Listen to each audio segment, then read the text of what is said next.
I'm here in a courtyard in Mea Shearim, one of the Orthodox neighborhoods of Jerusalem, where you can see people have already built probably about 15 wooden huts or sukkahs here. They're getting ready for the holiday of Sukkot, which commemorates the children of Israel's wandering in temporary shelters after they were freed from Egypt.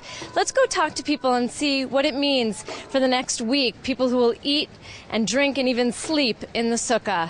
So sitting in a sukkah is a reminder of the desert experience, and the desert experience was to prepare the Jews from their way from the exodus from Egypt into the land of Israel, that when they enter the land, even though the land has a lot of great produce and they'll be able to live off the land, they shouldn't become haughty and forget God. We go outside also to show that we depend on Hashem's kindness for us.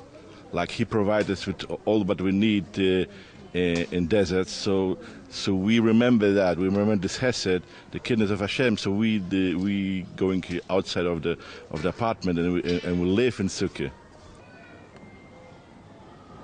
We work very hard on building a sukkah, and we decorate it with all kinds of decorations, any themed things and wind chimes, all kinds of beautiful things.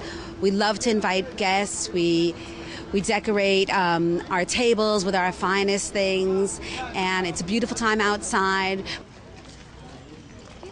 Another custom on Sukkot is to buy the arba minim, or the 4 species, and they're here in front of me. We have the lulav, the palm tree, the arava, the willow, the hadas, which is myrtle, and the etrog, which is a very specific citron fruit.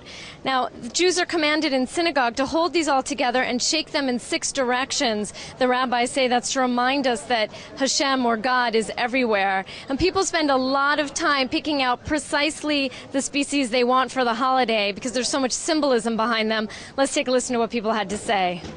The 4 species represent 4 different types of people, and so there's a combination of good smell, good taste, bad smell, and bad taste. And the good smell and good taste represents people with Torah and midot, which are good attributes.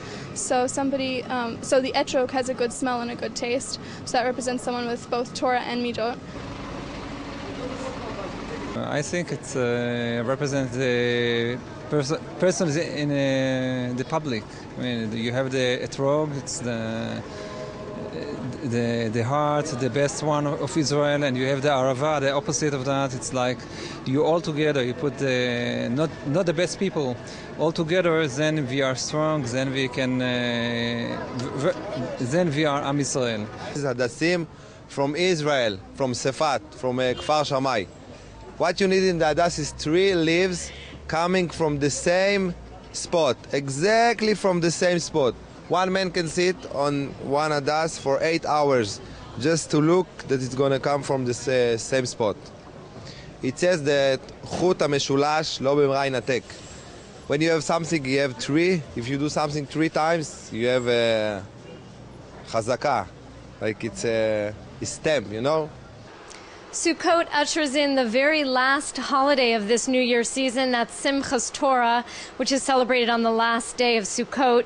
It's a joyous festival where people spend hours dancing around the Torah to commemorate finishing the entire reading of the Torah in a year. That means on the first day of the holiday, we once again begin reading the first portion of the Torah, Bereshit, signaling a new spiritual start. Jordana Miller, JN1, Jerusalem.